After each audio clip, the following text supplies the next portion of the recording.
모든 지방자치단체장들은 세금 연구를 하고 앉아가지고 어떻게 하면 우리가 세금을 많이 거둘 것인가, 어떻게 하면 우리 지역에 저 땅을 많이 훼손시켜가지고 저기다가 공장을 많이 짓고 저기다가 호텔을 많이 지어라, 저기다 모텔을 지어라. 춘천 우리 서울 시민이 먹는 상수원인 팔당호에는 옛날에 식당이 20개 있었는데 이제는 10,000개가 있어요. 그 정도로 지자체들은 돈을 벌기 위해서 혈안이 돼 있어요. 그래서 지자체들은 하나의 회사입니다. 이러한 우리나라가 잘못돼 가고 있는 것을 우리가 지금 바로 잡아야 됩니다. 국민을 다스리다니. 국민의 대표예요. 그래서 대통령 이름은 국민 대표로 바꾸겠다. 대통령은 사면권을 폐지하겠다. 맨날 560 부정한 놈들 잡아 넣어놔면 뭐합니까? 김영삼이가 뒤에서 자 정치적인 흥정으로 야 저거 풀어줘라. 야 저거 사면해줘. 야 이번에 무슨 8.15 특사가 있다며. 야 2천만 원만 가져와 풀어줄게. 다 풀어줘. 이거는 맨날 사면 들어가봐야 빽 쫓고 돈 많은 놈은 다 빠져나와. 이렇게 되면은 사법부에 망신이요 재판한 판사만 피곤한 거야. 그 사람은 잠 못 자고 맨날 재판하느라고 고생했는데 재판해놓으면 뭐해? 맨 위에 대통령이 밑에 똘마이들한테 야 그거 풀어줘라. 뭐 그럼 사면해. 이게 나라 꼴이 말이 안 되는 겁니다. 전두환 노태우 사면하자고. 국민투표가 아니고는 어느 누구도 전두환 노태우를 사면할 수가 없어요. 지가 대통령이라고 뭐 때문에 전두환 노태우를 사면합니까? 말하자면은 국민들에게 투표를 붙여 국민이 60% 풀어줘라. 그러면 풀어줘야지. 대통령 마음대로 장관 마음대로 풀어줍니까? 나는 대통령이 되면 사면권을 폐지하기로 내 공약에 제시했습니다. 대통령 이름도 폐지합니다. 심지어 대통령 단임제도 폐지합니다. 왜? 대통령 잘하면은 10년도 하라, 20년도 해. 루즈벨트가 미국은 대통령 2번밖에 못하게 돼 있는데 루즈벨트가 대통령을 4번 했어요. 하도 잘하니까. 야 이거 전쟁 중에 선거할 수 있냐? 다시 하시오. 이래가 헌법에도 없는 대통령을 4번 했어. 또 싱가포르, 이강요, 대만에 장개석이 30년씩 했어. 그러니까 경제가 계속 성장하는 거예요. 우리나라 어쩐지 알아요? 5년마다 대통령이 하나 나타나니까 참새 떼들을 갖다가 한 5만 명씩 데리고 와. 대통령 척건들. 그것들이 와서 그냥 완전히 논밭을 농사 지난 거 벼를 다 쪼사 먹어버려요. 또 한 5년 있다가 싹 사라지고 나면 또 한 5만 명을 몰고 어떤 놈이 나타나니. 와서 또 싹 몰고 가버리네. 에? 아니 이게 있을 수 있는 일입니까? 이래서 앞으로 장기 집권이고 뭐고 내가 공화당을 왜 좋아하냐? 박정희 대통령은 18년을 집권을 했지만은 박정희 대통령이 뭐라고 했느냐? 경부고속도로를 공사를 하겠다 하니까 김대중, 김영삼이가 불도저 앞에 가서 무토리 딱 벌고 들어누워. 그때 그래서요. 텔레비 봤죠? 아 그러니까 불도저가 밀려고 하니까 이거 보시오. 그 넓은 운동장 같은 길을 뚫어서 뭐 하려고 그래? 앞으로 100년 동안에 이거 못 써먹어. 그러니까 박정희가 뭐라는지 압니까? 야 이 사람들아 10년만 있어봐라. 에? 땅, 그 경부고속도로 놓는 땅 가지고 여기서 서울서 인터체인지까지 땅도 못 산다. 무슨 말인지 아시겠어요? 그만큼 미래를 내다보는 식견이 있었던 사람들인데 지금 여기 우리나라에 정치한다는 사람들은 그런 사람들이야. 고속도로 놓겠다면 낳지 마라. 포항제철 공사하겠다니까 세계에서 제일 큰 제철소입니다. 지금 포항제철이. 그런데 김대중, 김영삼이는 야 이 사람들아 우리나라에 쎄쓸 데가 어디 있냐? 쎄쓸 데가 뭐 때문에 제철소를 만드냐? 당신들 미치지 않았냐? 박정희 당신. 이래가지고 대들어서 그러니까 박정희가 어안이 벙벙할 거지. 야 이 사람들아 앞으로 10년만 있어봐라. 이런 제철소가 하나 더 있어야 된다. 이게 뭡니까? 바로 이러한 정치인들이 지금 판을 치고 있어요. 이거를 싸그리 물갈이 해야 됩니다. 내가 텔레비 나가서 떠들면은 여러분 원자탄 구경 안 했죠? 일본 히로시마에 떨어지는 원자탄. 그건 유가 아니에요. 텔레비 나가서 내가 TV 연설을 5번 정도만 딱 하면은 물론 한 20번 하게 돼 있는데 한 5번째쯤 되면 대한민국의 원자탄이 터져. 그게 공화당 원자탄이에요. 무슨 말이냐면은 이제 국민 정신을 바꿔야 되거든. 길 막던 놈들, 포항제철 못 만들게 한 놈들, 지금 경부고속철도 놓는데 내년부터 연간 경부고속철도를 다 놓고 나면은 연간 1조 원 적자가 난다는 거예요. 그래요. 그 포항제철 공사할 때는 연간 2조 적자 난다고 한 놈들이야. 근데 이번에 좀 줄었어. 연간 1조가 적자 난다고 그러는데 실제 연간 1조의 흑자가 날 가능성이 있어요. 그래서 앞으로 대한민국을 이끌어갈 대통령은 선견지명이 있어야 돼요. 그래서 미래를 내다보고 그 미래에 대해서 국민들에게 전 국민이 반대하는 것, 국민적인 반대에 부딪히는 것만이 국민에게 도움이 되는 거예요. 전 국민이 목숨을 걸고 반대하는 제도는 반드시 국민에게 좋아요. 그러나 국민들이 목숨을 걸고 해달라는 거, 즉 호텔 짓게 그린벨트 좀 풀어달라, 뭘 좀 해제해달라, 야 저기 식당을 좀 짓게 해달라, 맨 3차 산업 놀고 먹겠다는 거, 맨 이런 것만 국민들은 해달라고 그래. 1차 산업은 죽어도 안 하려고 그래. 종업원 데리고 사업하는 거, 제조하는 거 안 하려고 그래. 이런 우리 국민이 원하는 대로만 가면은 우리나라는 머지않아서 망합니다.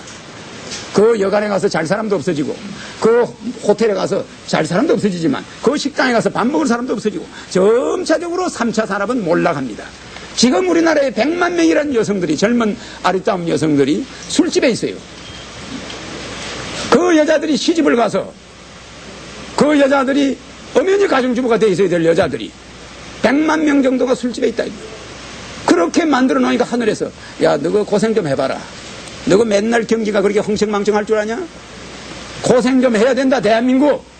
너가 이놈들 하는 게 뭐야? 전부 향락산업, 전부 놀고 먹자, 전부 술판이고, 밤 돼서 집에 들어가는 사람이 없어. 12시 전에. 로마가 왜 망한지 압니까? 로마가 기독교 때문에 망했습니다. 망하기는. 로마가 종들을 데리고 있었던 이스라엘 민족이 로마의 종이었는데, 그 사람들이 전부 가정에 충실했는데, 로마 사람들은 집에는 안 들어가. 잘 먹고 잘 사니까 맨날 군인들이 많아가지고 바깥에서 다른 여자들하고 놀고 집에는 안 들어가고 이러다 가정이 파괴되니까 로마가 서서히 멸망해서 로마는 가정이 파괴됨으로써 없어졌습니다. 그런데 우리나라도 오늘날 이런 현상이 일어나고 있습니다.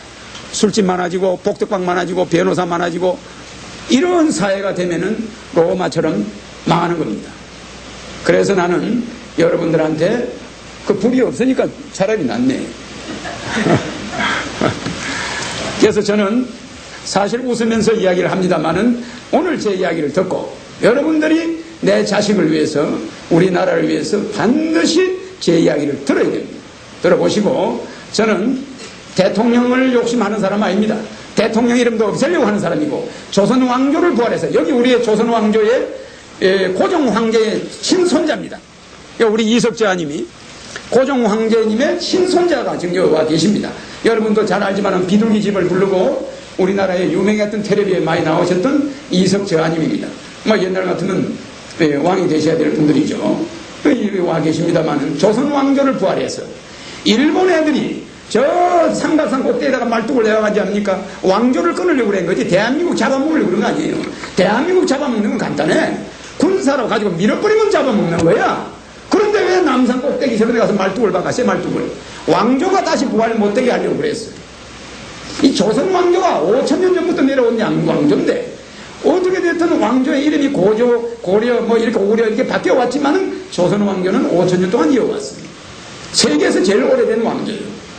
이 왕조에 사실은 여러분들은 고조선에서부터 고구려니, 고려니, 조선이 내려왔다 해서 그 왕조가 정통성이 있느냐고 그러면 정통성이 있습니다. 이런 왕조도 있습니다. 임명제 왕조라 해가지고 내가 왕을 하다가 내가 가장 존경하는 분인데 또 왕을 넘겨주는 수가 있습니다. 또 그분은 또 왕을 하다가 자기가 가장 존경하는 분인데 또 왕을 넘겨줍니다. 이런 왕조도 있기 때문에 고구려부터 고조, 신라 이렇게 내려온 거 백제부터 내려온 거 다 왕조의 역사입니다. 5,000년 됐습니다. 거기에 몇 번 맥이 바뀌었대서 왕조가 아닌 게 아니에요. 이거를 일본이 끊으면 대한민국은 왕조만 끊어버리면 대한민국은 맥을 못 쓴다. 왜? 서로 잘난 사람들이니까. 하다못해 저 빌딩에 수의하시는 분, 여기 앞에 가서 무슨 장사하시는 분, 여기 동사무소 동장님도 대통령 시키면 다 합니다. 얼마든지 청렴하고 우리보다 더 깨끗하게 할 수 있어요. 그렇기 때문에 대한민국 사람은 너무나 머리가 좋고 다 대통령가 아니기 때문에 사고이 많으면 배가 하늘로 올라간다고 대한민국 잡으려고 왕조부터 끊어야 돼. 이게 일본의 방침이었어요. 그러니까 조선 왕조를 딱 끊어버리니까 김구다, 이승만이다, 모두가 다 내가 대통령이다 하고 나서다가 결국 나라가 이 모양이 된 겁니다. 그러니까 여러분 잘 아시다시피 조선 왕조를 저는 부활해서 우리나라에 형식적으로 왕이 있어야 남북 선거 없이 북한도 국호가 조선이니까 왕이 남북을 대표하고 외교권을 주고 대통령은, 남한 대통령은 국방권과 행정권을 가지고 북한 대통령은, 북한에 있는 주석들은 자기 북한 국방권과 행정권을 가지고 우리가 서로 협조하면서 원자력 발전소도 만들고 서로 유기적인 협조를 하면서 아주 먼 훗날 우리의 컴퓨터를 만드는 이세들이 통일을 해야 돼. 우리는 통일을 할 수가 없는 거예요. 우리는 전쟁이라는 감정도 있거니와 6.25 사변이라는 앙금도 있고 우리는 여러 가지 문제가 있어요. 왜 우리가 통일되면 안 되냐? 우리가 있을 때 하면 안 돼. 독일이 통일이 떡 되고 나니까 부동산 관련 재판이 60만 건이 일어났어요. 동독에 있는 땅 저거 내 거다. 서독에 있는 땅 저거 내 거다. 이래가지고 재판이 붙은 게 60만 건이에요. 앞으로 150년간 재판을 해야 된다는 거예요. 이게 무슨 소리냐? 우리나라 사람, 지금 이 세대들이 통일이 되면은 땅 싸움이 붙어가지고 오히려 남북한이 전쟁이 날 가능성이 있어요. 200만 건 정도 부동산 재판이 일어날 가능성이 있습니다. 전부 북한에 가서 이게 내 땅이었는데 왜 네가 가지고 있냐? 야, 이건 내 땅이다. 뭐 이래가 지주들이 나타나면 난리가 나고 국민이 엉망이 됩니다. 그래서 이 기성세대들, 땅 좋아하는 사람, 이 우리 대한민국 사람들, 늙은 사람들 다 죽고 나면 통일이 돼야 돼. 서둘 거 없어요. 그래서 나는 통일 문제에 관한 서둘지 않습니다. 남북한이 단계적으로 조선 왕조를 부활해서 민족의 구심점을 만들고, 그 영국과 일본도 왕이 딱 있으니까 메카드가 우리나라에 와가지고 제일 먼저 일본의 천황폐하는, 그 사람들이 말하는 천황폐하는 못 죽이고 일본의 전복은 다 총살시켰어요. 총살시켰는데 천황한테 가서는 메카드가 90도로 절을 한다. 천황한테 가서 왜 자기 그 수상을 싸죽인 놈이 천황한테 가서 90도 절을 해요. 그게 일본이 천황을 모시고 있는 중요한 이유입니다. 왜 그러냐? 천황을 놔둬야 천황을 앞으로 이용해가지고 일본을 통솔이 가능하잖아.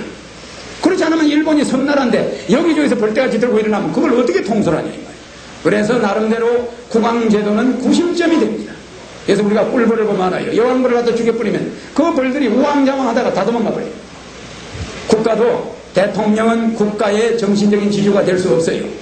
그래서 대통령 이름은 없애고 국민 대표로 바꾸고 국왕을 옹립해서 앞으로 대한민국은 국왕이 남북을 대표하는 외교권을 가지도록 제가 할 것입니다. 물론 우리 국민들이 앞으로 조선 왕조가 부활돼가지고 경복궁에서 국왕이 당신 당상관 하시오, 당신은 정이품, 모든 현역 장관들은 관직을 가지겠죠. 왕실의 관직도 가집니다. 겸해서. 그러면 무슨 행사를 할 때 실제 문화재가 아니고 그 살아있는 문화재로 바뀌어 실제 모든 장관들이 당상관이 뭐니 예복을 입고 한 번씩 왕궁에 가서 행사도 하고 그게 실제지. 그래서 무슨 큰 국가적인 행사도 하면은 우리 국민들의 마음이 옛날 몇천 년 전으로 돌아간 것 마냥 우리의 문화가 되살아나면서 우리나라 사람들 마음이 푸근해져.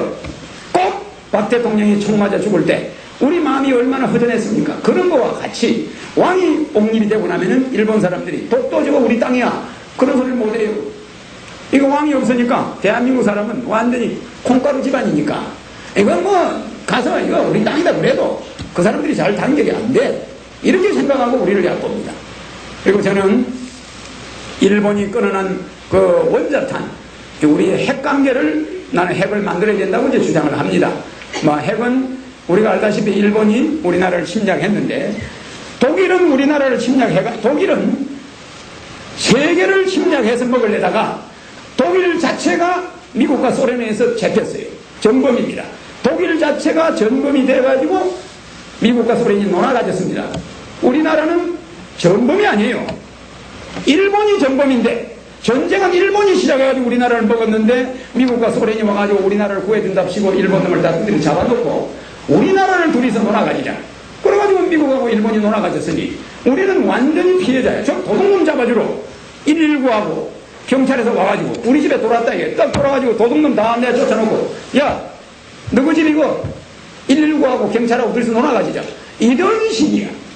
대한민국은 전쟁 피해 국가인데 전범 국가인 일본을 두동강이 내가지고 저 홋카이도를 너가 가지고 통치해. 일본 여러분들 맛을 좀 보여야 돼. 앞으로 식민 통치를 좀 해야 돼. 이렇게 해서 일본을 두동강이 내야지. 왜 독일입니까? 우리나라가. 독일은 전쟁을 일으켜서 전 유럽을 상대로 전쟁을 선포하고 아프리카를 먹고 들어가다가 일본은 어디를 먹었습니까? 아시아를 먹었고 서로 결합을 해서 세계를 지배하려다가 그렇게 나라가 두동강이 난 거고, 우리나라는 아무 죄도 없이 가만 앉아있다가 일본 사람한테 의해서 두동강이 났으면, 미국이 찾아줬으면 이 사람들이 엄연히 일본으로 물러가서 두동강을 내서 해야 될 텐데 우리나라를 놓았다 이거. 그로 인해서 6.25가 나고 그로 인해서 우리가 본 피해는 엄청납니다. 그래서 나는 핵을 만들어서 우리가 핵을 가지고 있으면 물론 미국에서 나를 죽인다고 공갈하고 네가 핵만 만들어봐라. 핵 만든다는 공약만 하니까 너는 지도새도 모르게 죽을 수도 있어. 이렇게 뭐 미국에서 이야기할 수도 있습니다. 박 대통령도 핵을 만들다가 죽었다고 우리가 다 알고 있는 사실이에요. 그래서 내가 공화당을 만든 이유는 박 대통령이 마지막 못한 것을 내가 해보겠다는 것입니다. 박 대통령보다 한 수 더 떠요. 여러분 잘 알지만 예수나 석가는 죽은 사람입니다. 그러나 죽은 사람이 산 사람을 통해서 역사하고 움직인다는 것, 뭐 그거는 기정사실입니다. 그래서 박정희가 비록 죽었지만 그 박정희의 죽은 사람이, 여기 도산 안창호 선생이 죽었습니다마는 도산 안창호 선생의 정신이, 내가 어릴 때 도산 안창호 선생의 시를 그 유언을 달달달 외웠습니다. 내가 여기 오기 위해서 외운 게 아니고 내가 어릴 때부터 외우고 있는 게 아까 도산 안창호 선생이 죽을 때 남긴 시입니다. 내가 국민학교 1학년 때부터 대통령 되겠다고 한 사람이 그걸 외울 수밖에. 그러나 왜 국민학교 1학년 때부터 대통령이 목표냐? 그게 문제입니다. 왜 멀쩡한 사람이 그 고생길로 걸어가냐? 무슨 독립운동 하듯이. 그건 가능성이 0.1%도 없는데 이상하게 나는 국민학교 어릴 때부터 그 가능성을 100%로 봤어요. 뭐 지금 이게 이제 도전입니다만은 그 틀림없이 또 이루어질 걸 보고 있습니다. 비행기 조종사가 여기서 미국을 간다고 할 때는 아침에 출근한다고 가방을 들고 딱 나가면서 자기 부인 얼굴을 한번 탁 쳐다봅니다. 자기 딸 얼굴을 한번 탁 쳐다봐요. 여보, 내가 갔다 올게. 그리고 자기 아들 얼굴을 한번 쏙 쳐다봅니다. 그것은 내가 이 비행기를 타고 가면 오늘이 마지막인지도 모른다. 내가 가지고 있는 모든 재산, 내가 가지고 있는 내 이름, 나의 모든 것이 오늘 내가 가서 비행기 한 줄을 잡는 순간에 끝나는지도 모른다. 언제 비행기가 추락할지. 그러니까 자기 와이프 한번 더 쳐다봅니다. 여기서 미국으로 갔다 와야 되는데 여보 내가 갔다 올게. 그럼 난 죽으러 간다는 소리입니다. 그러나 여기서 아침에 출근하는 사람, 자가용 몰고 출근하는 사람은 마누라 얼굴 자세히 안 쳐다봐요. 아들도 안 쳐다봐요. 이게 무슨 말이냐? 어려서부터 대통령이란 걸 목표로 한 사람은 절대로 경륜질을 안 해. 내가 무슨 사소한 일을 할 때도 대통령 될 사람이 남의 고구마 밭에서 고구마를 빼먹는다. 야 이건 있을 수가 없어. 고구마 다시 패먹다가 묻어. 대통령 될 사람이 담배를 핀다. 이거 문제 있어. 안 피워. 모든 것을 어려서부터 행동 하나하나가 달라지는 거예요. 왜 우리 어린이들한테 뜻과 이상을 어려서부터 교육을 제대로 심어야 되냐면 어려서 목표가 딱 정해져 있대. 어려서 우리가 목표를 센터보드를 잡은 사람은 절대로 경륜질을 안 하고 탈선을 안 합니다. 어릴 때 아이고 가다가 보면 뭐 내가 뭐가 됐든지 가는 대로 가지 뭐 이런 사람은 자주 뺏겨. 이래서 우리가 나라도 진로를 우리 같은 사람이 딱 잡아놔야 해요. 서울시청을 옮긴다. 그럼 시청은 어디로 가야 된다. 청와대는 어디로 옮긴다. 우리나라 계획은 어떻게 생긴다. 제주도를 홍콩처럼 만들어가지고 전 국민이 가만 앉아서 먹고 살 수 있을 만큼 부자를 만들 수가 있는 아이디어가 있는데 우리나라 경제원리 조순 같은 이런 사람들은 교과서에서만 배웠지 실전 경험이 없어. 조순 경제 1인자가 경제를 경험해본 적이 없어. 대학 교수들이 앉아서 청와대에 앉아서 주먹구구식으로 하니까 나라가 이 모양이 되는 거예요. 그러나 나는 15년간 야간 학교를 다녔습니다. 그러니까 주간은 학교 못 다녔어. 주간에는 검은방에 다녔고 검은방 가서 공장에서 검 세공하는 거 수출 공장에서 검 녹이려고 검에다가 신주 넣어가지고 녹여가지고 검 24K, 14K, 18K 지시하는 대로 순검덩어리 이만한 거 가지고 용망도에 넣어가지고 청산가루를 부으고 청산가루에서 코피가 펑펑 터져. 그거를 몇 년간 하면서 공장에 다니면서 낮에 고등학교 야간을 다닌다는 거예요. 그러면 또 그것뿐입니까? 자동차 제일역에 저기 불광동에 있는 제일역에 버스 줬어. 가서 맨날 저녁마다 자동차 고쳐 시단 말이. 그러니까 그때는 정비공장이 없어. 자동차 종점이 정비공장이야. 거기서 매일 밤늦게 12시에 끝나요. 12시에 다 손님 내려주고 나면 차고에 들어가면 한참 다른 애들은 잠잘 시간에 그 자동차 시다마리에 들어가서 들어누워가지고 하루 저녁 내 차를 고쳐. 그러다 잠을 잔다고 버스 안에서 잠을 자다가 한 6개월 만에 버스 안에 불이 났어. 하도 추우니까 이 백열구 자동차 고치던 거 전부 다 막 끌어안고 잤다고. 자동차 안에서 맨날 자니까. 그러면 뭐 다마가 어떻게 내가 끌어안고 있는데 내가 덮고 입으로 불이 붙어가지고 왜 불이 나버려. 그냥 버스가 그냥 밤에 자는데 불이 붙어버린 거예요. 그래 내가 버스 밖으로 뛰쳐나와서 도망을 간 거예요. 그게 버스 조수를 이제 안 하게 된 원인인데, 이렇게 낮에 공장이나 직장을 15년을 다니면서 밤에 야간 학교를 다닌 사람하고 편안하게 서울대학교, 앞으로는 말이야, 옛날에는 무슨 지주계급이다, 무슨 자본주의다, 자본가다, 뭐 이런 사람의 싸움이 있었지만, 사상전쟁이 있었지만, 앞으로는 학벌전쟁입니다. 인류대학 나온 사람하고 인류대학 못 나온 사람들하고 지배하느냐 맥히느냐 하는 전쟁입니다. 그래서 0.5%도 안 되는 서울대학교 경기고등학교 나온 사람들이 99.9%의 좋은 대학교 못 나온 사람들을 지배하고 가지고 놀고 저거 마음대로 세금을 조정하고 저거 마음대로 높은 자리 다 가져가고 다 하는 시대입니다. 그 사람들이 공산주의로 말하면은 공산당 고급 공산당원들이에요. 저거가 다 좋은 자리는 다 해버려요. 야 서울대학교 총장, 야 너 서울대학교 나와서 너 해보고, 야 너 장관 26명 쫙 전부 서울대학교. 이게 뭡니까? 이러한 시대에 우리가 살고 있습니다. 그래도 우리가 웃음이 나와요. 앞으로 0.5%의 인류 엘리트들하고 내가 붙습니다. 내가 서울 중량교 철길 아래 다리 밑에서 났어요. 그런데 그때 우리 어머니는 서울에 면회를 와 있었어요. 진주에서 면회를 와 있었는데 아버지가 서대문 교도소에서 사형 선고를 받았습니다. 사형 선고를 받으니까 어머니가 면회를 왔는데, 어머니가 면회를 가면 아버지는, 야, 그 애를 뵌 사람이 빨리 시골로 내려가라. 나는 좀 있으면 죽으니까 빨리 시골로 내려가는데, 아버지가 그렇게 하는데 어머니가 안 내려가고 면회를 하기 위해서 중량교 철길 다리 밑에 움막에서 있었어요. 그런데 동네 사람들이 안쓰러우니까 애를 낳을 때가 다 된 여자가 맨날 거기서 자니까, 아니 우리 집에 와서 자시오 하니까 우리 어머니가, 아니 남편이 내일 모레 죽을 텐데 내가 어떻게 오늘 돌방에 가서 잠을 자요. 그러면서 그거 가만히 깔아놓고 거기서 나를 1950년 1월 1일 날 밤 11시에 거기서 낳았어. 그래서 우리 어머니가 결국 산후가 안 좋아가지고 몸이 얼어가지고 우리 어머니가 돌아갔어요.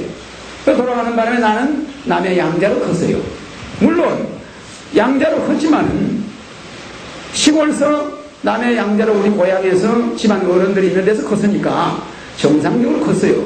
그래서 국민학교 때 모성살이 비슷하게 우리 친척집에서 컸습니다. 그러면서 낮에 국민학교 다니면서 야간 서당을 다녀가지고 내가 한문을 33번을 뗐습니다. 그래서 국민학교 때 주역을 떼고 한문을 거의 다 뗐었죠. 그리고 중학교 때 서울에 중학교를 80명 중에 우리 반에서 중학교 안 간 애가 내밖에 없었어요. 그래서 내가 1년 동안 기다리다가 안 되겠더라고요. 서울로 도망을 왔습니다. 그래 와서 남대문서 구두를 닦고, 맨날 구두를 닦고만 밤에 가서 야간 중학교를 들어갔는데, 숙제를 하려고 그러면은 한 30명이 한 방에서 자요. 조그마한 방에서 이렇게 1층, 2층, 3층을 계단식으로 해가지고. 그게 뭘 합숙소인데 담배 연기 때문에 글을 못 봐요. 글을 읽을 수가 없어. 담배 연기 때문에. 그래서 안 되겠어요. 수일이 화계사에 가서 스님의 아들로 들어가가지고 스님의 아들로 이제 중학교를 다녔습니다. 야간 중학교로. 그래서 야간 중학을 다니고, 고등학교 1학년 때는 목사님 아들로, 강화문 내수동교회 홍근선 목사님 아들로 다녔습니다.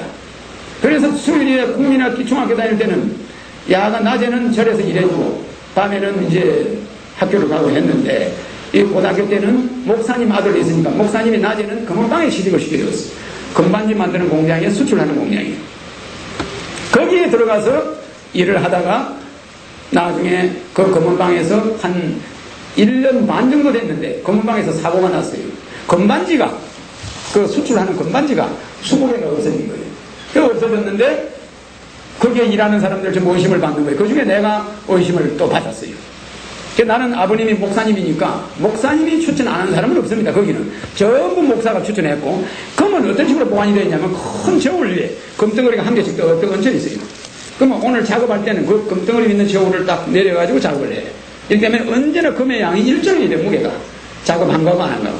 이게 저녁 되면 전부 확인을 하는데 금반지가 20개가 없어지고, 이래가지고 젊은 애 5명이 모가지가 날라가요. 나도 의심을 받았지.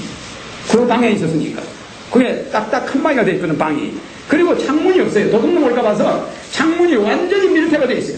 공기가 얼마나 나쁜지 몰라. 그런데도 아버님이 거기 다녀라.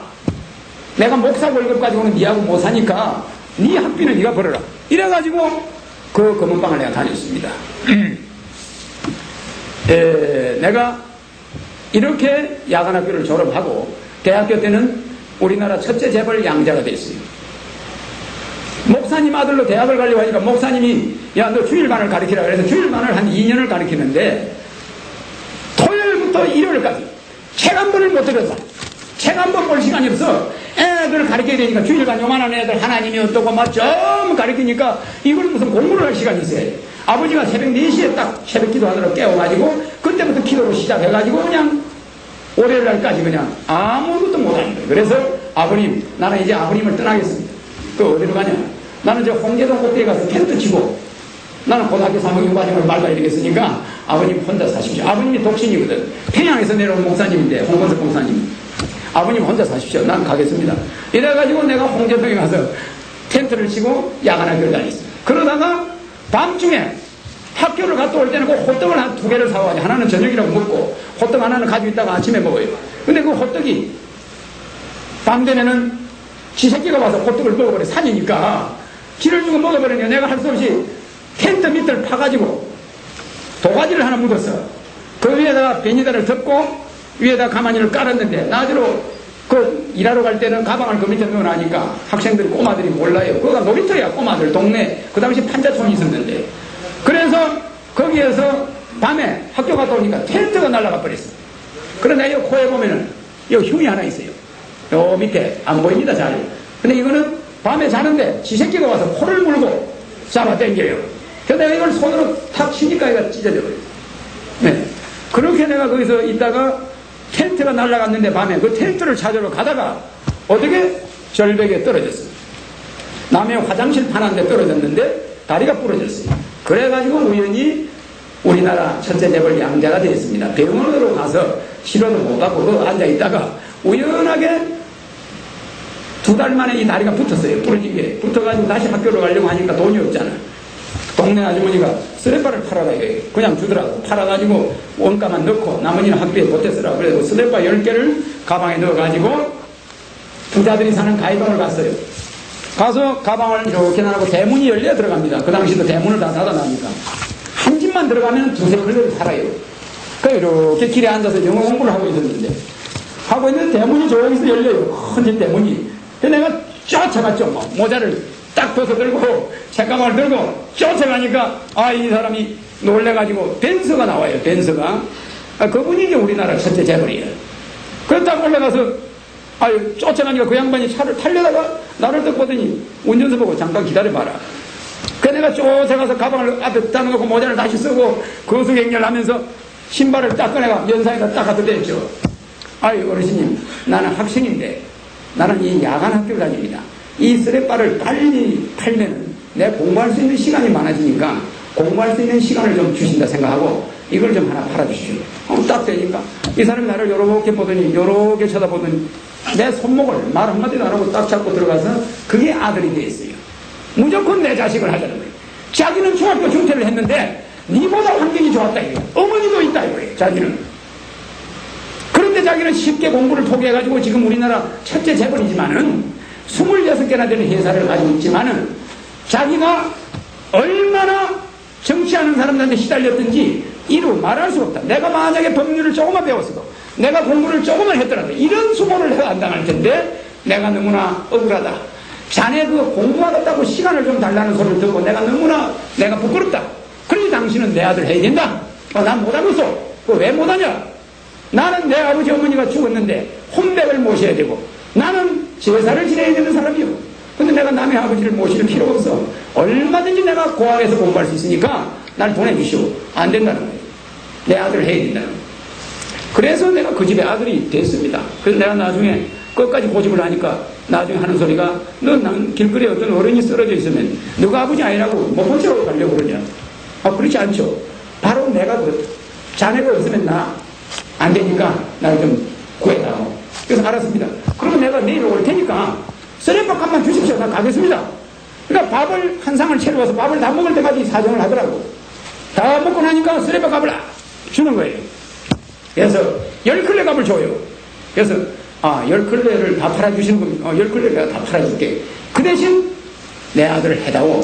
좋습니다. 그러면 내가 내일 12시에 올 테니까 날 내보내주셔야 해요. 좋다, 가라고. 그 대신 우리 운전수하고 같이 가래. 우리 운전수가 가가지고 자네 있는 데를 알아놔야지. 자네가 올지 안 올지 어떻게 하냐 이 말이야. 안 올 수도 있는 거 아니냐. 그러니까 우리 운전수를 따라 보내겠다. 나는 안 돼요. 난 버스 타고 가겠어. 안 되니까 좀 가라. 이래서 할 수 없이 그 사람 차를 타고 홍제동에 가서 그 운전수가 카메라를 가지고 내 천막을 다 촬영을 다 하더라고. 그러니 그 다음날 그 운전수가 쫓아와서 회장님이 그러는데 아저씨 모든 이 학생 자네 텐트고 모든 소지품을 하나도 버리지 말고 다 가져오라대.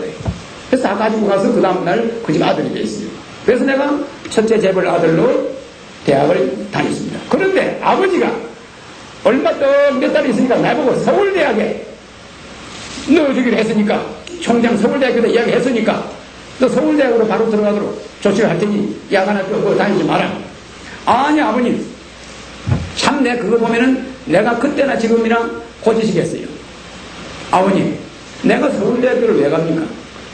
서울대학교 가면요 앞으로 이 사회에 편안하게 먹고 살 수 있을지 몰라도 이 밑바닥에 있는 사람들하고 나중에 내가 하고자 하는 일을 할 수 없는 수가 있으니 서울대학교는 마음 약하고 몸 약하고 신체 허약한 사람들이나 가시고 가서 재주 없는 놈들 가서 법관이나 하고 공부해가지고 펜대 굴리고 살 수 있을지 몰라도 나는 밑바닥 생활을 하면서 야간 학교만 16년이라는 기록을 깨야 되지. 여기서 중간에 주간학교를 간다. 있을 수가 없어. 그러나 서울대학교 안 가요. 이래가지고 우리 아버지는 말을 최초로 거절했어요. 그게 우리 아버지의 말을 거역했습니다. 그러나 그 회사, 아버님의 회사 26개의 모든 인사권은 내한테 맡겼어요.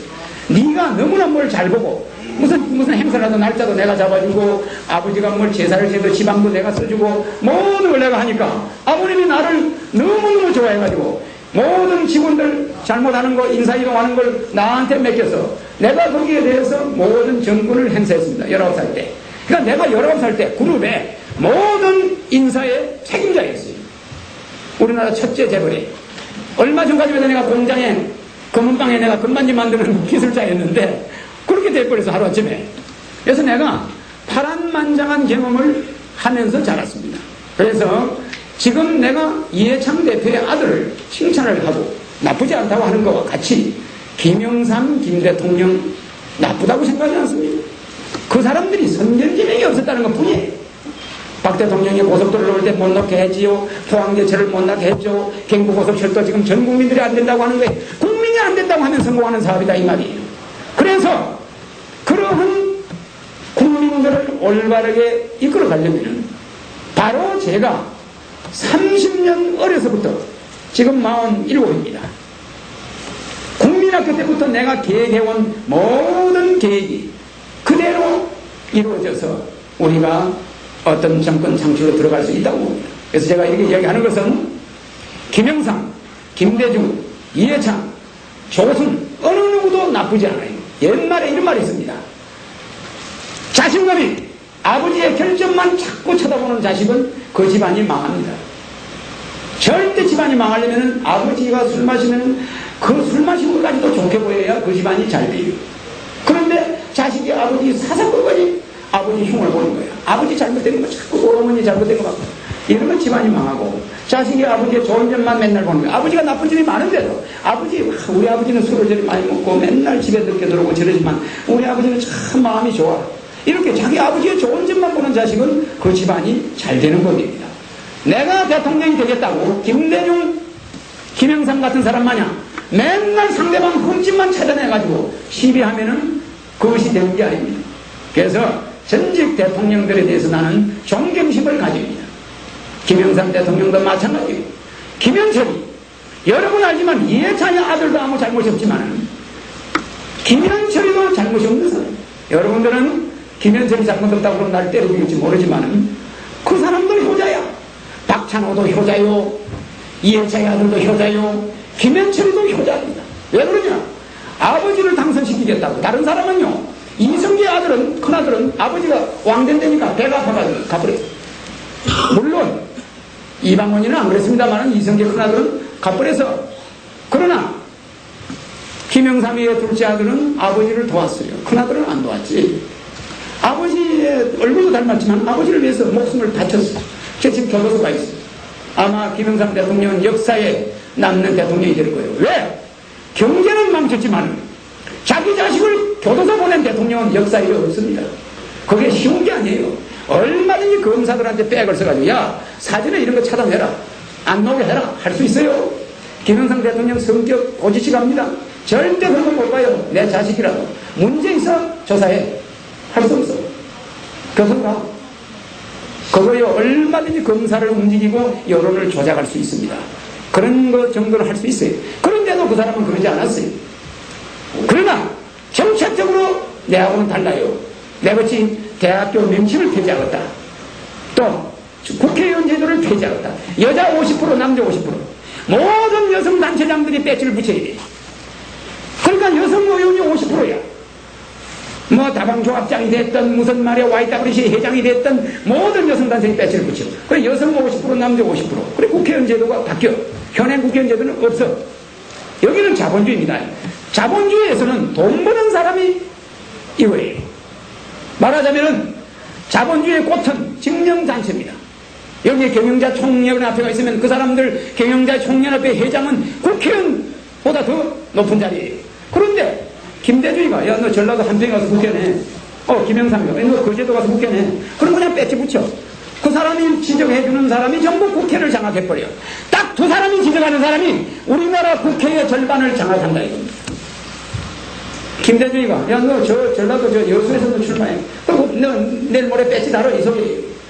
딱 두 사람이 모든 우리나라의 국회의원을 좌우한다면은 그게 되겠습니까?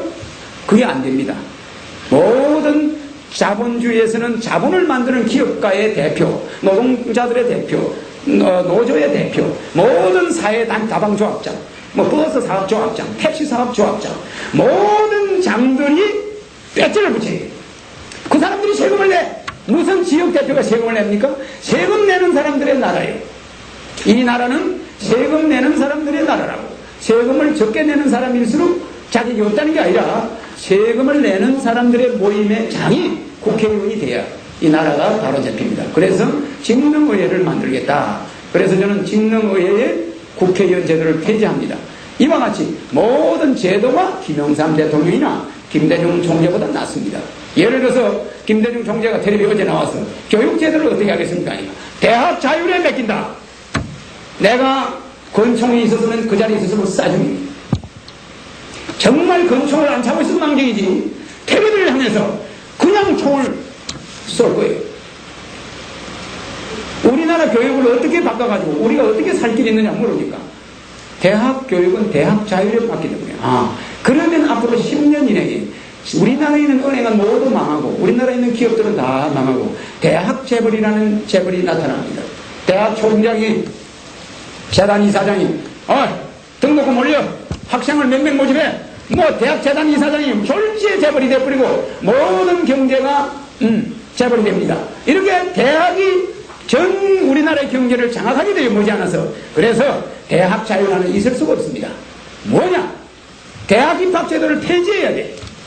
국민학교 때부터 교육을 다시 바로 시키고 중고등학교 때부터 국가교육을 바로 시키면서 대학 때는 중고등학교 때 적성이 좋으면 한두 과목만 공부하면 돼. 그거를 가지고 그냥 한두 과목 자기의 전공 과목을 가지고 대학교 때 컴퓨터가 자기 좋아하는 예술을 좋아하면 예술과 이렇게 입학이 되는 거예요. 자동으로. 단 4년제 대학을 가는 사람은 장학금이 없어. 2년제 대학 전문대학을 가는 사람은 장학금으로서 전 학비가 면제돼. 이렇게 해서 우리나라 사람을 기술자로 만들어내면서 대학을 풀어버려. 모든 사람이 대학을 가는 거예요. 이렇게 만들어버리면 나라가 바로 되는데, 우리나라 국민들은 대학 교육을, 김대중 형제는 대학 교육을 그렇게 말을 해요. 그래서 내가 정책적으로 말이 안 된다는 거지, 그 사람이 나쁘다, 그 사람들의 결점을 짚자는 게 아닙니다. 그런 훌륭한 분들도 어떤 기준이 없는 거예요.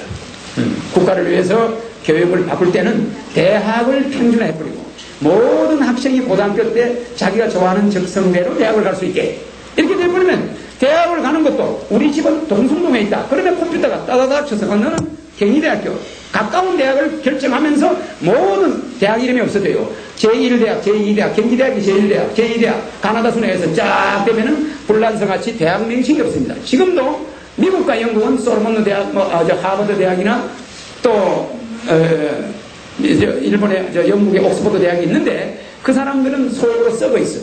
미국은 말이 저렇지 속으로 썩어 있습니다. 그래서 우리나라는 불란서같이 드고리 혁명을 해가지고 교육제도를 바꿨는데, 모든 대학 이름을 없애버리고 채권 30년 채권을 가지고 모든 대학의 재단 이사장한테 권리를 인수받아 버렸어. 그래가지고 대학 소로몬 대학이고 뭐고 이름을 싸그리 그냥 제1대학, 제2대학. 그래서 불란서는 대학이 없어졌어, 이름이. 그래서 불란서 사람들 요새 가서 봐요. 느긋하고 폭력이 없고 불란서같이 굉장히 편안한 나라가 없습니다. 교육이 잘 돼 있어요. 그러나 미국은 하버드라는 걸 향해서 엄청난 학생들이 전쟁을 합니다. 그 나라 그렇게 좋은 나라가 아닙니다. 그래서 앞으로 미국에서는 탈락자들이 엄청난 사회 문제가 되어 있습니다. 예.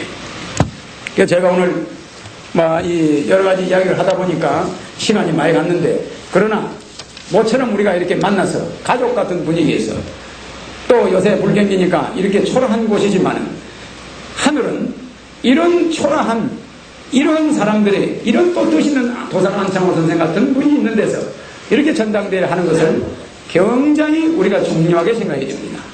또 여기 오신 분들은 내가 만약에 앞으로 2002년도를 노리니까 이번 대통령 선거에서 300만 표가 목표예요. 300만 표는 어떤 표냐? 여기 있는 200명이 말이요, 한 사람 앞에 5명한테만 가서 이야기하면은 300만 표가 나옵니다. 실제 그 중에 또 그 5명이 각자 또 5명의 이야기를 할 겁니다. 여러분들이 그것이 미국에 있어서는 다단계 판매 전략입니다만은 이 200명이 정상적으로만 교육을 받는다면은 그 미국 사람들 하는 그런 조직 역학에 의해서 우리가 300만 표는 가능성이 있어요. 그러면 내가 300만 표를 얻은 다음에 앞으로 5년 후에 2002년도에 우리나라 대통령에 다시 출마합니다. 물론 앞으로 2년 후에 국회의원 선거 때 국회의원 20명이 목표예요. 국회의원을 창내보내가지고 20명을 붙여요. 물론 나는 전국으로 들어갑니다. 대체로 달고 들어가겠죠. 그런 다음에 2002년도에 대통령 선거에서 내가 당선될 자신이 있습니다. 그러면은 여기 오신 분들은 내가 전부 이름을 명단을 다 가지고 있습니다. 여러분들은 우리의 최초의 선거운동원이고 또 내 이야기를 직접 들었기 때문에 여러분들이 자꾸 선전을 해준다면은 지금 주간현대라는 신문 가판대가 있으니까 그걸 사가지고 선전을 하면 됩니다. 그 모든 내용이 내가 지금 연설을 하는 내용이 거기 들어있어요. 주간현대 한 부에 1,000원입니다. 그런데 10년 전에 2000년대 대통령이라고 지하철에 그 책이 나와요. 그런데 10년 전에 나는 소련이 없어진다고 했고 5년 있다가 소련이 없어졌어요. 그때 김영삼이가 3당 합당할 것이다 했는데 3당이 합당이 3년 후 4년 후에 됐어요. 그와 같이 내가 내다보는 내가 우리나라 1, 2, 3, 4대는 이승만이고 5대가 윤대선이고 윤대선은 과도기입니다. 6, 7, 8, 9는 박정희고 10대는 최규하 과도기입니다. 이번 15대가 과도기가 온다고 또 책에 써놨는데 정확하게 이번에는 과도기 대통령이 나타납니다. 과도기 대통령이 정확하게 나타납니다. 왜? 5대, 10대, 5대 윤대선이 과도기, 10대 최규하 과도기, 15대 인시 과도기. 그러면은 이렇게 과도기 대통령이 3번 나타날 때마다 허시가 나타났어요. 자, 5대 윤대선이는 허정희가 만들었어요. 10대 최규하는 허청희, 허암, 허상수, 허학길, 후문도 정대회를 만들어냈어요. 꼭 과도기 때는 허시가 나타나요. 이번이 15대 과도기인데 허정희가 나타났습니다. 동안당에 허정희가 15대 과도기 대통령 후보가 됐다가 16대 당선 17대, 18대, 19대, 20대 이 25 5년간 이 나라를 완전히 바꿔치웁니다. 5년간 영원히요. 들어가서 청와대 화장실도 잘 몰라요. 정말 거짓말이 아닙니다. 청와대 들어가서 건너는 데 가서 뭐 여기 매혹판이 어디 있는지 여기 매혹판이 그거 보고 다니다가 본래 다 봐버려요. 절대로 거기 있는 강력을 얼굴도 잘 몰라. 전국에 대통령이 있는 수천 명 얼굴도 잘 몰라요. 그거 인사 파일을 가지고 이제 좀 파악하다가 아 이 사람 일 좀 시켜주겠다. 그러면 그냥 세월이 가버려요. 그렇기 때문에 앞으로 대통령은 장기적으로 해야 경제가 지속적으로 올라가는 이것이 저희 계획이고 또 하나 우리 교육제도뿐만 아니라 경제제도 모든 이 잘못되어 있는 제도들을 전부 바꿀 것입니다. 그래서 여러분들은 제가 10대 혁명 공약이라는 것이 주간 현대신문에 지금 나와 있는데 여러분들이 우리가 워낙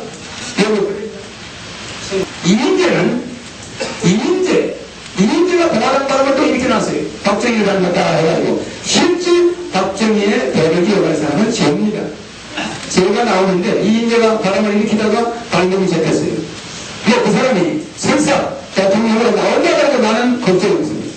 나는 300만 표, 이인재는 700만 표, 뭐 그렇게 받으면 뭘 되는 거죠. 그러나 이인재 여러분 나는요 사람을 잘 봅니다. 제가 뭐 주연을 했다고 해서 그런 게 아니라 이인재, 김영삼 건강적으로 얼굴이 다른 사람들이에요. 박정희하고 이인재하고 이민재 눈동자를 보세요. 박정희하고 같은가? 저는 차라리 이렇게 보면은 내 눈매나 내가 가지고 있는 이상한 모양은 박정희하고도 닮은 게 있을지 몰라요. 이민재가 여러분 머리를 뭐 이렇게 가람잡아가지고 박정희를 닮았다고 그러는데 그 사람은 박정희가 받은 것이 서울대학을 나왔다는 것입니다. 서울대학 나온 사람 이 나라 말아먹는다는 건 내 눈이 강조하는데 앞으로의 이 나라 정치는 정준이 같은 사람, 국민학교 나온 사람, 한국 정태수 같은 사람, 바로 서울대학교 나온 놈들한테 밀렸어요. 말하자면 청와대에 있는 엘리트들이 정태수를 잡았는데 그 사람은 법조리, 예를 들어서 고등학교다, 제대로 안 나왔죠. 그런 사람들이 경제에 실제 기업을 일으키면서 경제를 만든 장본인들이 김정일 같은 사람이 만약에 우리나라 대통령이 돼서 우리는 먹고 살 걱정이 없어. 실업자도 없어요. 솔직히 말해서 이거 거짓말이 아닙니다. 그런데 한 번도 월급 한 번 안 받아보고 나이 25살에 국회의원이 돼가지고 서울대학교 쳐갖고 김영삼 대통령 학년입니다. 그죠? 서울대 책상 앞에 앉아가지고 근데 우리 이번에 공약에 앞으로 사법고시 행정고시 붙은 사람은 앞으로 9급 공무원부터 5급 공무원까지 9급, 8급, 7급, 6급, 5급까지 앞으로 1년간 연수가 아니고 직접 근무를 해서 1년 동안 그 공무원 생활을 마쳐야 검사, 판사가 된다. 이렇게 해서 그걸 바꿨습니다. 대통령이 되면 나는 그 대통령 사면권도 페이지, 대통령 이름 페이지, 대통령 단임제 페이지, 그 다음에 사법관들, 그 모든 검사나 변호사는 그런 과정을 거치게 됩니다. 왜? 10년 동안 절간에 파묻혀서 법정만 파다가 2년 같은 경우는 갑자기 검사가 됐다. 그러면은 나이가 50, 60 먹은 사람들이 세상 살면서 어려운 점이 많아가지고 남한테 사기도 치고 억울하게 사기도 몰리고 재수없이 말이야 남한테 돈도 빌린 거 가지고 도둑놈으로 몰려서 전부 구속되고 무슨 남의 생사 여태를 왔다 갔다 하는 거를 저기는 장문생활 야 이거 구속시켜 이 새끼 무슨 도둑놈이구만 이런 생활 도둑질은 누가 하고 싶어 합니까? 나라면은 이거는 세상을 그 복잡한 세상을 어려운 점은 몰라 22살에 똑똑하고 그런 사람도 있어요. 어린 나이에 그럼 22살에 검사가 된 사람이 야 이거 손 사기꾼이 뭐 이거 잡아넣어. 그러나 그 사람은 알고 보면 사기꾼이 아니라 먹고 살려고 자식들하고 너무 치다가 그렇게 어려운 점이 있는 것이지 그게 왜 사기꾼입니까? 판사들이 사람 잡아내고 인간이 타격해 그 사람을 보지 말고 그 사람 뒤에 아들과 딸이 있고 와이프가 있는데 그 사람 들어가면 와이프 가고 자식 옆으로 붙어져. 그런 가정 파괴를 일삼기 때문에 그런 것을 공약 6번째 진료분하다 공약에 넣어놨습니다. 우리 공약 10대 공약은 우리 그 안내장에 들어있지 초청장 여기 봉투 초청장 다 들어있지. 우리는 미국식으로 전당대회 연설을 합니다. 그러니까 뭐 사회자하고 이야기도 하고 뭐 그럽니다. 미국은 대통령 후보가 전당 연설을 할 때 뭐 지 혼자 우리나라 같이 그렇게 김영삼 설명 안 합니다. 뭐 이렇게 자연스럽게 사회자하고 이야기하고 뭐 이렇게 이야기하고 합니다. 그러니까 그 점은 양해해 주시기 바랍니다. 그래서 그 공약을 보시면은 제가 하고자 하는 모든 이야기가 있습니다. 그래서 저는 어려서부터 그 목표를 세워서 지금까지 오면서 제가 기도를 하면은 34살에 대한불교 청년회 회장을 했고 지금은 여의도 순도교회 집사에 있습니다. 그러나 지금 또 불교계통의 직책도 가지고 있습니다. 그래서 어떤 종교에는 넘나들지만은 어떤 격이 없습니다. 얼마 전에 김상추 교인이 불교방송에 나타나가지고 한 달간 불교 8만 대장경을 전 세계에 보도합시다고 캠페인을 했어요. 그 불교방송 들은 사람들이 있을 거예요. 그 다음에 누가 또 했느냐 하면은 수일리 가면은 아카데미 하우스 강원영 목사님이 있는데 그분이 한 달간 불교방송에 나타나가지고 방송국의 전국을 통해서 여러분 8만 대장경을 전 세계에 보도합시다 이렇게 홍보를 했습니다. 그러니까 종교라는 것은 높은境界에 올라가보면은 동생 아무도 없어요. 다 이 세상은 하나님이 창조를 해놨고 거기에 모든 종교가 하나의 효과적인 관념이 있습니다. 그래서 내가 비단 옷을 입다고 해서 남의 누더기 옷을 보고 저런 옷도 아니야. 그게 무슨 옷이냐 이 사람아. 이 비단 옷이 옷이지. 그러면은 성질을 알릴 사람이 없습니다. 나름대로 자기가 존중하는 석가모니가 있다. 그 석가모니가 2500년 전에 돌아가셨지만은 그 사람이 죽어서 지금 살아있는 사람들을 움직이고 있습니다. 마찬가지로 예수도 마찬가지입니다. 그와 같이 죽었던 사람들이 우리를 움직이고 있어요. 그래서 제가 오늘 연설을 좀 장황하게 한 것 같은데 여러분이 와서 형식적인 행사는 저는 원치 않습니다. 그래서 저의 사상을 조금이라도 여러분한테 전해서 앞으로 여러분들이 나가서 남들한테 저를 조금이라도 반대해 주시는데 도움이 되라고 제가 이야기를 장황하게 했습니다. 여러분들 감사합니다. 내 눈을 바라봐. 넌 행복해지고 허경영 불러봐. 넌 웃을 수 있고 허경영 불러봐. 넌 시험하게 right now. 자, 허경영 눈에서 우주 에너지 받으세요. right now.